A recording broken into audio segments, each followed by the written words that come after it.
Hello, I'm Erin Marcus, founder and CEO of Conquer Your Business, and I want to welcome you to Ready Yet?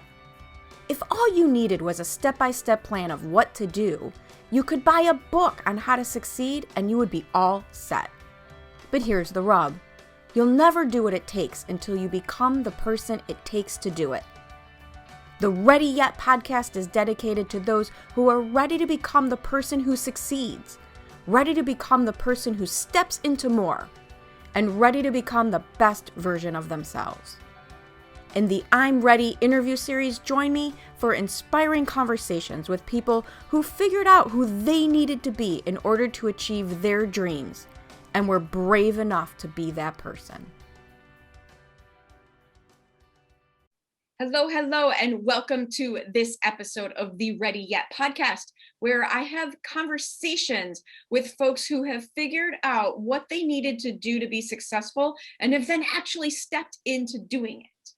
Big difference, right? You could know, but then they don't do. So I love people who have stepped into more. Today, I would love to introduce you to my guest, Kristin Crockett, who is amazing for a million different reasons. But what I really love about her and what I want to share today with everybody is this is a fellow woman who just embraces sales. And you gotta love a woman who likes to sell some stuff. So, Kristin, why don't you give a more formal introduction so people know what you do, how you do it, et cetera, et cetera. My gosh, Erin, it's so true. I love sales. I'm like that one that actually really loves it. Nice. So I'm the CEO and founder of Courageous Destiny. So to me, what Courageous Destiny means is if you take apart the word courage from the heart, rage, destiny. Nice. So I love to help people find the thing that they absolutely love to do and then monetize it and then learn how to sell it. And most people, believe it or not, when they go to sell something, they stop. No matter how much of a difference it could make in the world for people, no matter how much of service they can be for other people, when it comes to the word sell, they freeze up. They freeze up. And one of the things when I hear you speak that I love, and I remember you came to my event last year, a year ago, January, when we were still allowed to be together in person. And you spoke even then about doing what you love and doing something that's bigger than yourself and what your dreams were and I think that's where people get so messed up with sales is they think they're supposed to leave all that behind and then go be icky, right? Like it's two separate things. Yeah, they think that, and it's all in the way they frame sales. We all learn from our experiences and our past experiences as we're growing up. And a lot of people learned about sales that used car salesmen, pushy, they learned that, people who sell are, if you're like my dad, when there was somebody who would call our home, and it was like a telemarketer, my dad would hang up. It was like a fate worse than death for them to call us. And it's so funny because the best salespeople in the world are little kids. We are natural salespeople. It is completely natural for a human being to try to influence other people, not manipulate, but to influence. Okay, some kids manipulate, but influence other people in order to move forward. And yet, somewhere along the way, we're taught all this is wrong and bad. And there's a lot of bad examples. So it's not like this comes out of left field. So how did you manage to not just fall into that category that, let's face it, 90% of entrepreneurs and people fall into? Well, one thing, it's going to sound funny, but I loved poker and I loved playing games. Not that I have a gambling problem, because believe me, I don't. But I loved games. And one of the things that I had realized was that I could, very early on, I got a sales job selling lamination film. This was after I decided I was not going to go back to school for speech and language pathology because it just was I didn't want to go back to school. I hated school. So Then I found this job selling lamination film, and I'll never forget it because they said you make $11 an hour as a base salary, but you could basically double, triple that, quadruple it, depending on, you know, how many of these boxes of lamination film that I sold. Well, the first time that I did it, of course I wanted to vomit, you know, like the first time I called somebody, I'm like, oh my gosh. And I remember thinking, why am I so freaked out? I'm calling a business. I'm asking them if they want to buy lamination film. And I'm acting like somebody is about to, you know, to kill me if I call them. Right. Like, what is the big deal? So it sounds funny. I really forced myself past that in the beginning, you know, because I had a job and I couldn't get fired on my job in the first, second day. So I just started calling and I just started calling. And I remember like later on that afternoon, I sold my first sale. And I remember talking to the client, and it all happened very naturally. And they're like, well, and I could see like what they used and how much they bought. And I'm like, well, if you buy 10 boxes, you can get 2 free. And then I go, well, wait a minute. You don't want to be buying boxes from me. If you buy 20 boxes, you could get 5 free. And they're like, really? And I'm like, yeah, really. You wouldn't have to call back here for like, you know, and I remember it all just happened very naturally. And I sold it. And then I realized that I made like 40 bucks. So here I am making $11 an hour, and I just made $40. And I remember thinking, oh my gosh, this is the coolest thing ever. It's I the can make secret, whatever I right? want. It is Yeah. the secret to being in control of your own destiny, your own world. Yeah. And I'm like, wow, I can just make more money than my base salary, which is not something I really knew a lot about growing up. I didn't really have anybody in my direct nucleus family that was in sales. So to me, it was a lot of fun and it was cool. And then I just always had fun with it. To me, it was like free money. You know, it was like free money. It was like, wow, this is like coming out of nowhere. And so that's really, I think that the difference is that I found it to be a game and I found it to be fun. Right from the beginning. Right from the beginning. And that's a lot of what I coach people. Like, we can't forget that this is fun. Right. You know, It can be fun. It doesn't have to be it, you know, and the other thing you said in the beginning, it wasn't fun. And I think, right. you know, 3 feet from gold, right? Mm-hmm. So many people quit, not just before they're successful, but they quit before it becomes easy. Right. And they quit before it becomes easy. Or at least before it becomes no big deal. Mm-hmm. And they're not you know, another thing I coach people into doing is to become connected to their product or service. Yeah. You know, I certainly coach a lot of entrepreneurs, you know, so one thing about that connection, it's like you started this because you really, really loved what you did. You wanted to bring something in the world that wasn't there. And because you're here, people are going to get the value of your product or service. And yes, there's an exchange of money, but they're also going to value that product or service more because there's that exchange of money. Exactly. So people get. Mm-hmm. One of the things you and I have in common is we both had jobs that had sales. I had a corporate job that had big sales, but there is a very big difference between, like what you said, you went and did it anyway because your other option was getting fired, and that wasn't okay. Right. Right. So when your job has sales as a part of it for somebody else, where you're selling somebody else's widget, a lot of times we will force ourselves to do something, or it's actually easier to sell something. And I know you've had this personal journey and your clients have it. What is the switch that people have to make when you go from selling somebody else's widget to selling your own? And now you're the product, and now it's so tied to who you are. We start to attach ourselves, that fine line. Yeah. I know exactly where you know, it's one of those things where when I created Courageous Destiny, and, I remember I was sitting across from my coach and she goes, well, you're Courageous Destiny. And I'm like, oh my gosh, it was actually Sarah Victory, Yeah, who helped me come up with Courageous Destiny. Yeah. And I'm like, and it's really evolved since then. And one of the things that I always ask myself, if I don't think I can do it, right, as Kristin Crockett, what would Courageous Destiny do? Nice, right? And I create like an alter ego for myself, because one of the things is that sales does take courage.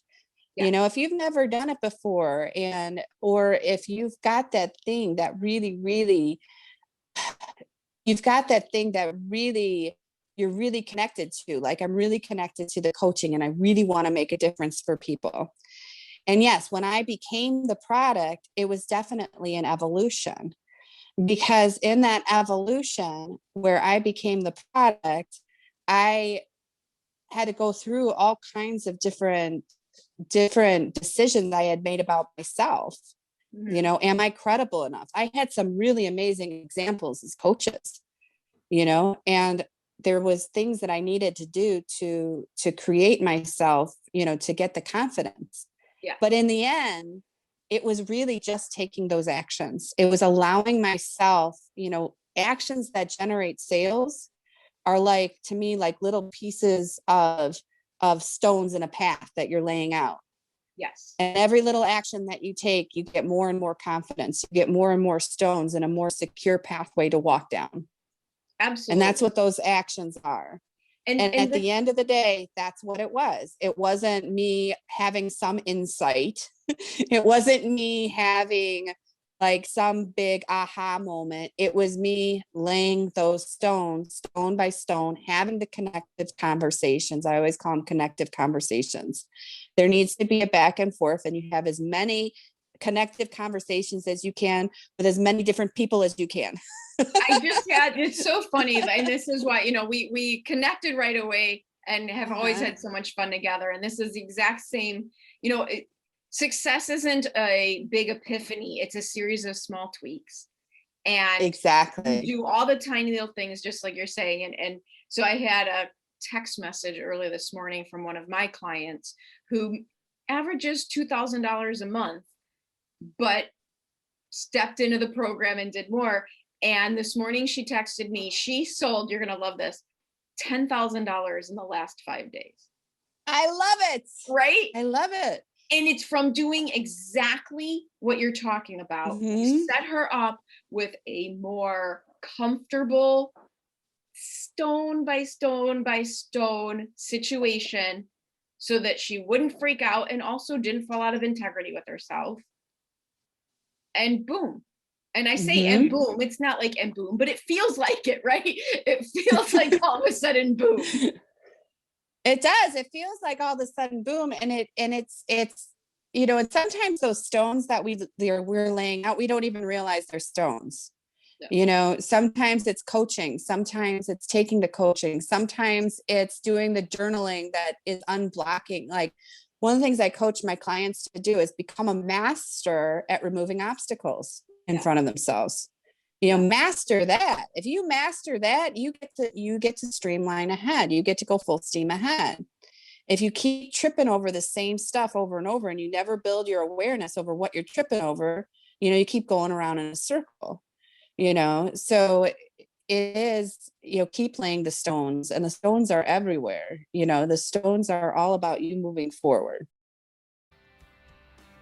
I hope you're enjoying this episode of the Ready Yet podcast. I know I really enjoy having conversations about who you need to be in order to reach new heights. As founder and CEO of Conquer Your Business, I work with my clients at the intersection where what they need to do to succeed meets who they need to be to do it. If you would like to have a conversation about your business, please reach out to me at Erin@conqueryourbusiness.com.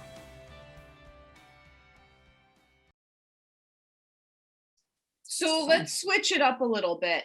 What is something you can share? Because I think one of the challenges is for someone like you, for someone like me who comes out of like a big sales job, it's easy for people to remove us from their own obstacles and from their own comparison, because like, oh, well, you did this at a big company, so it's easy for you. So let's share, right? And you and I both know that is so not the truth. So No. what, I like to reflectively and and just personal empathy call 2018 Erin's year of failure, like where nothing I tried worked. What have you had to overcome to do this for yourself and not just as a job? It's always about, for me, my biggest challenge in this whole thing was building the muscle of discipline to actually take the actions that I said, really creating an impeccable relationship with my word to myself, that when I said I was going to do something, I did it.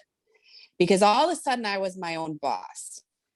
And I just got to be honest, I'm a little shit.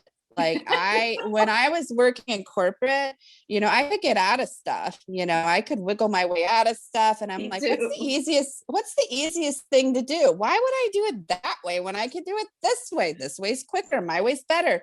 And I would do everything that I can to wiggle out of things. I'd find a trapdoor in anything. To make it faster. I was extremely great at sales, but I was very much a cowgirl and a trailblazer. I had a lot of fun with it, but then there was always a team and a crew that was cleaning up my mess. Right. And this is the entrepreneurs who don't have that. Right. And so and as an entrepreneur, and in the beginning, you don't have a crew that's cleaning up your mess. You got to clean it up and then not judge yourself for the mess that you're cleaning up, or learn how to leave some messes and just keep going, and eventually I had to go, you know what? I'm treating this like a hobby. Like I had to be really straight with myself. I'm like, this is nothing more than a glorified hobby at this point.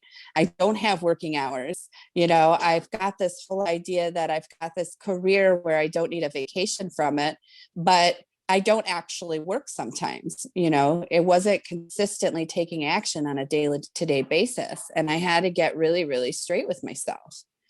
And I had to create structures for myself that held me accountable, because the way that trailblazer and that cowgirl was, she can get out of anything. And I had to train her.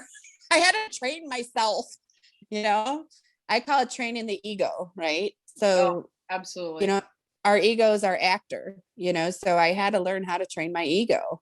And it's a lot like, I like to call it like a dragon, untrained, it'll burn down villages, it'll put up smoke screens, you won't be able to see what to do, it'll sleep, sleep for a long time, and then when it gets up, it fires and blows up everything, and you've got to learn how to make it your best friend, like Khaleesi in Game of Thrones. She trained those dragons, they come to her, they help her, and that's what you need to do to train your own. I always call it training my own ego dragon. Well, and what I like about that is I'm a big fan of the visuals, but also I like the slight removal of that, using that visual so that you're not talking about making yourself wrong. I think exactly. As people, it removes the block and the obstacles that you have to overcome from you're no longer thinking of I'm bad, I did it wrong, I'm not working hard enough. And instead it's this just dragon that just needs to be fixed. And it just needs some training, and it needs repetition. Yes. Right. And like a little kid, and I always love this analogy, like a little kid, it didn't just, you don't just stand up and walk like an expert and go walk down a runway, you gotta trip and fall and you look like a fool. You bang your head on the coffee table. Right. You get injured, you get hurt. And the other thing that I love to coach people do is be an expert at being a beginner. Be an expert at being a beginner. Embrace it, because there's going to be times as an entrepreneur that you have to reinvent the wheel on a dime. Yeah. How many times have I been on a conversation with somebody and go, what? I don't like this program. I don't like this program. This is what they do. Oh, I don't have that program. Let me create it right now. because I know what they need and I use my intuition, Right. and that sometimes can be, that's an entrepreneur's best friend. It's also can be one of the things that, if it's untrained, if your intuition is untrained and you don't trust yourself, it can also throw you into some different loops and directions as well. Right. It's the discernment. It's being able to tell the Mhm. difference between a really good intuitive idea and my subconscious is messing with me and steering me off track again. Exactly. One of the things that I'm personally an expert at, I'm a certified deserve level coach. You get in life what your unconscious mind believes you deserve. So I'm very much a genius. I mean, I'm just going to give it to myself at this point. I'm a genius at observing my mind. I'm a genius at observing my mind and what my mind is up to and where it's stopping me. And I think today, I don't believe everything I think. I know. Right. And I tell people one of the best skills that I ever learned was how to become an observer of my own behavior so that you're not stuck reacting to it. Exactly. And you can just say, oh, look, I'm doing the thing again. No, it's okay thing. I get it. We're just a trigger and move beyond it. And one of the things I love because about your approach, and this is what people miss so many times, and we kind of said it in the beginning, but I don't think you can share this enough, is here we are starting to have a conversation about sales. We both are people who fully embrace sales, and yet everything we're talking about is how do you be in better service to your client and how do you be in better service to yourself? Right. And over the years, what I've really found, and I believe this to be true, and I'll never forget one of my coach and mentors, Carolina Arambro, saying this to me, and she goes, "You're your first client. You are your first client." And so I always treat myself how I would want to treat a client. Right. I always, it's always about walking the talk, right? To be able to, if I'm going to give a coaching assignment, I'm going to be doing it myself. Oh, absolutely. And I also think that helps you relate. It's very hard for me. I know there's some people out there, but and I was a leasing agent for apartment complexes. I mean, I have been in sales since I was like 19 years old, but if I don't like the thing, I can't sell it. I can't sell it if I don't really like the thing. And that kind of became, I can't sell it if I do a better job selling it and then serving it if I've been there myself. And I love that you said that too, because what came to me was our, access as a coach. If we've got to really love ourselves because we're the product. Right. So I always say, one of my secrets in sales is believe in the product or service that you're selling 100%. If you don't sell it. There's so many options out there. If you're like walking around going, this thing really sucks, but I know it can make me a lot of money if people buy a lot about it. It's not that people can't sell that, right. There's unscrupulous things all the time, but to me, when I coach people, it's all about believe in that product or service 100%. If you do that, now you can connect to it. You can be in the service of other people. You're in the service of others. When you're sharing, you're going to be stingy if you don't share. Right. And that's so critical.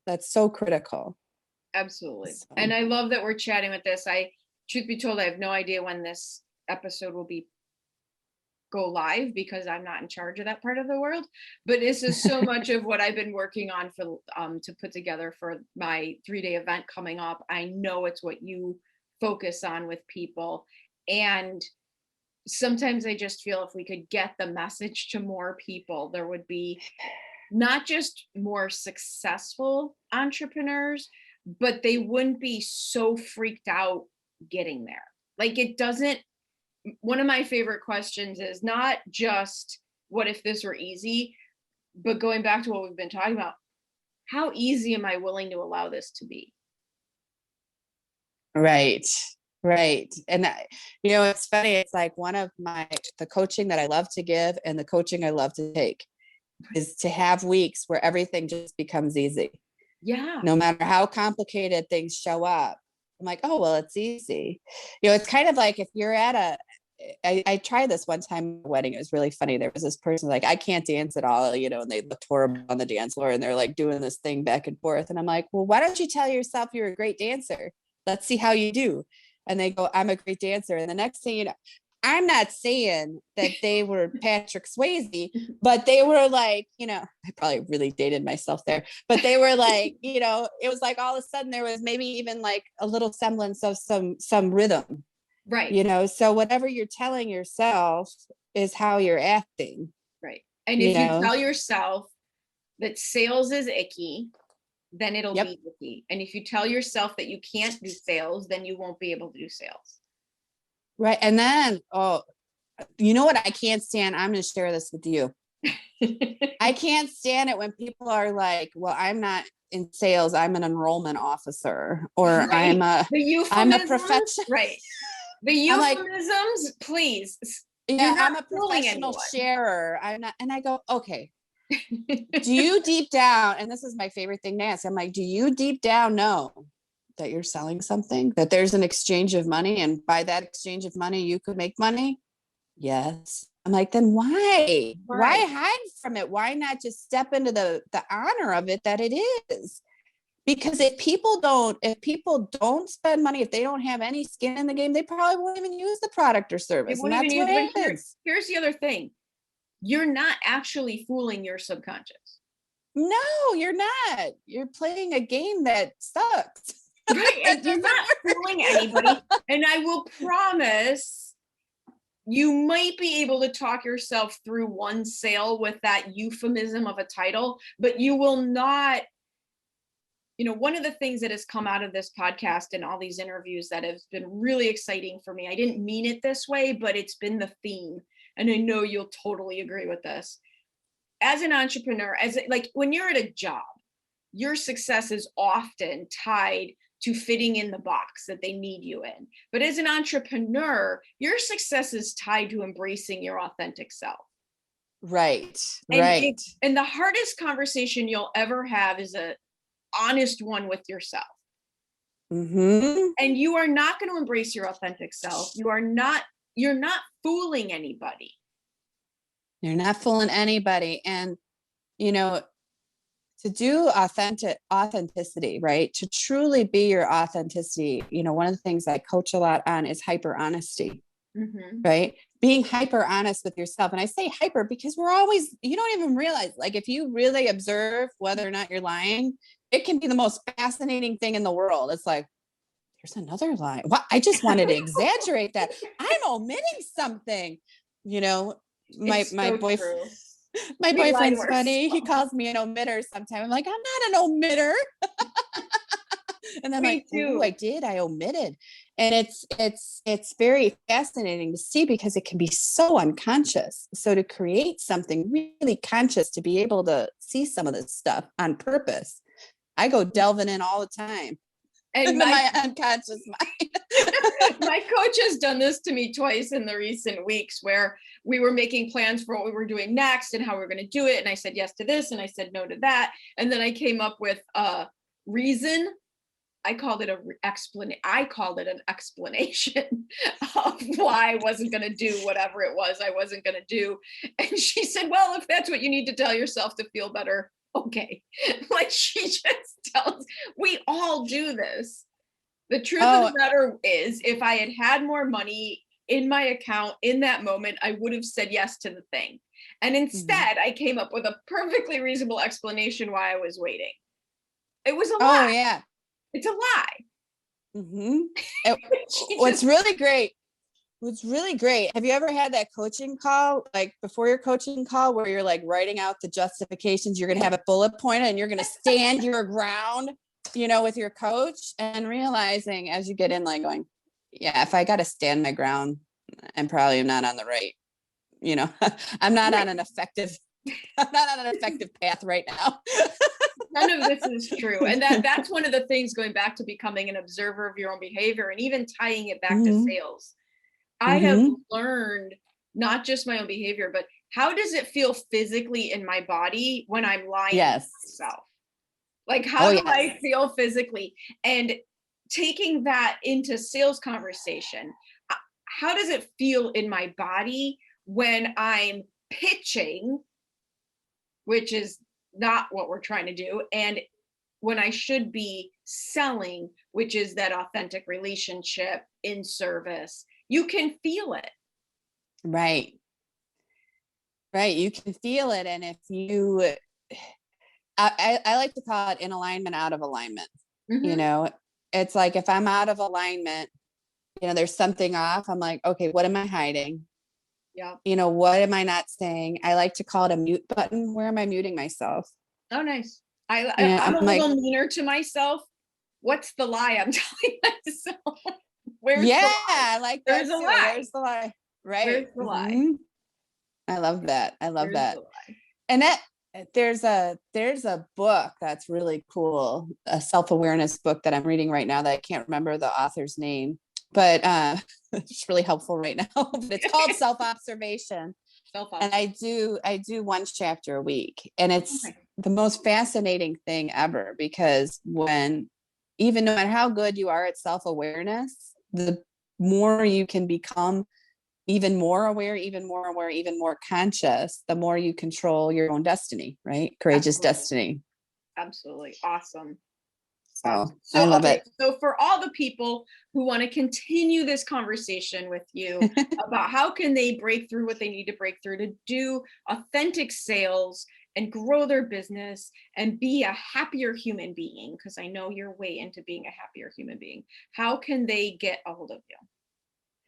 They can get a hold of me at courageousdestiny.com. I have a button there that says, let's talk. So by all means, come on courageousdestiny.com and let's talk. You can also find me on Facebook. I'm there. I do answer my messages, and I love talking about sales. I love helping people accelerate where they're at, so if there's someplace they want to go, by all means, reach out, and I'm happy to help. Awesome. Well, thank you. Thank you so much for joining me today. Thank you for having me. This was so much fun. I get all riled up every time I talk about sales. Now I got to go sell something. You got to go do it. Bring it in. Thank you so much for joining me on the Ready Yet podcast. I get so motivated by the amazing accomplishments of the remarkable people I meet, and I'm excited to be able to share some of their stories with you. You can find more episodes of Ready Yet at your favorite source for podcasts or at conqueryourbusiness.com. And if you've already decided that you are ready to become the person you need to be to achieve your big goals, feel free to reach out to find out how I can support you in your efforts. Or check out the Work with Erin page on the Conquer Your Business website. I also invite you to share this podcast with anyone you know who loves to learn and be inspired. And if you're so inclined, I'd be absolutely grateful for any reviews you'd like to share as well. Thanks again for joining me. This has been Erin Marcus, hopefully inspiring and helping you to go conquer your big dreams.